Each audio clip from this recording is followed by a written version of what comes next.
Hello friends, आज मैं आपको बहुत ही स्पेसिफिक एक चीज दिखाने जा रहा हूँ जिसका नाम है कोक्लियर इम्प्लांट। ये देखिए, ये एक बच्चा हमारे पास है, इसके ये कोक्लियर इम्प्लांट लगा हुआ है। तो इस वीडियो को दिखाने का पर्पस आपको एजुकेट करना है। जो छोटे बच्चे होते हैं जिनको बचपन से जन्म से ही हियरिंग पावर नहीं होती, यानी कि जो बच्चे सुनते नहीं है, उनके अंदर कुछ हियरिंग के टेस्ट किए जाते हैं। 6 महीने की एज तक जो है बच्चे के हियरिंग के टेस्ट आपके कंप्लीट हो जाने चाहिए। अगर आपको डाउट है कि बच्चे को हियरिंग नहीं आ रही है तो बैरा टेस्ट होता है और उसके बाद एक मशीन का ट्रायल बच्चे को दिया जाता है। तो अगर बच्चे को हियरिंग मशीन से भी नहीं आ रही है तो कोक्लियर इम्प्लांट सर्जरी जो है वो पेशेंट को बताई जाती है। कोक्लियर इम्प्लांट लगाने की आइडियल एज 1 to 1.5 ईयर होती है, क्योंकि बच्चे की जो स्पीच डेवलप होती है वो 1 से लेकर 5 साल के अंदर सबसे बेस्ट डेवलप होती है। तो कोक्लियर इम्प्लांट एक तरह की ऑपरेशन वाली मशीन होती है जो ऑपरेशन के थ्रू बच्चे के कान के अंदर लगाई जाती है।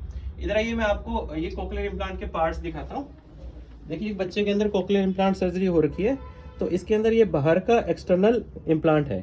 एक इम्प्लांट यहाँ सर्जरी से आप उभार देख सकते हैं, अंदर डला हुआ है, तो वो इसका रिसीवर है। और जो बाहर पार्ट लगा हुआ है ये इसके अंदर ट्रांसमीटर है, ये ट्रांसमीटर है और ये एक्सटर्नल मैग्नेट है। और ये वाला इनका जो है वो स्पीच प्रोसेसर और माइक्रोफोन है। तो ये इम्प्लांट इस टाइप से लग जाता है। ये एक तरह से नेचुरल ईयर की तरह होता है। इसको बायोनिक सेंस ऑर्गन बोलते हैं। एक तरह से बच्चे को हम जिनके कान नहीं है, हियरिंग पावर नहीं है, उनको नेचुरल कान ही दिया जाता है। तो ऐसे पेशेंट्स जिनके अंदर हियरिंग नहीं है, क्योंकि हियरिंग जब नहीं होती तो बच्चे की स्पीच भी डेवलप नहीं होती। अगर किसी इंसान को बोलना ही नहीं आएगा तो उसकी पूरी लाइफ खराब हो जाती है। तो कोक्लियर इम्प्लांट हालांकि पहले बहुत महंगे इम्प्लांट्स होते थे, लेकिन आजकल गवर्नमेंट की सपोर्ट से काफी जो है सस्ते इम्प्लांट किए जाते हैं। तो अब ये पेरेंट हमारे पास आए हैं, आइए सुनते हैं इनका कोक्लियर इम्प्लांट को लेके क्या एक्सपीरियंस रहा। मैम, आपने कोक्लियर इम्प्लांट कराया, आपको कहाँ से हुआ और कैसे हुआ?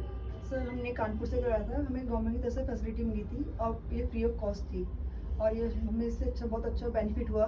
अब जो बच्चा हमारा कभी नहीं सुन पाता था, अब वो हर एक चीज़ सुन रहा है, बता रहा है हमें चीज़ें, तो हमें बहुत ज़्यादा बेनिफिट हुआ है इम्प्लांट से। स्पीच थेरेपी भी आप करवा रहे हो? यस सर, हम स्पीच थेरेपी करवा रहे हैं आरकेपुरम से और अच्छी हो रही है। तो कोक्लियर इम्प्लांट जो सर्जरी होती है वो सबसे बेस्ट सर्जरी आज की टाइम के अंदर एक बहुत ही अच्छी सर्जरी है, जिनके अंदर आप 2 सेंस एक पर्सन को दे रहे हो, एक हियरिंग की सेंस दे रहे हो, एक बोलने का सेंस दे रहे हो। तो ये इकोनॉमिकली अगर कहें तो ये सबसे चीपर इम्प्लांट माना जाता है। हालांकि कॉस्ट होती है, लेकिन अगर किसी को सेंस दे रहे हो तो दैट इज द बेस्ट।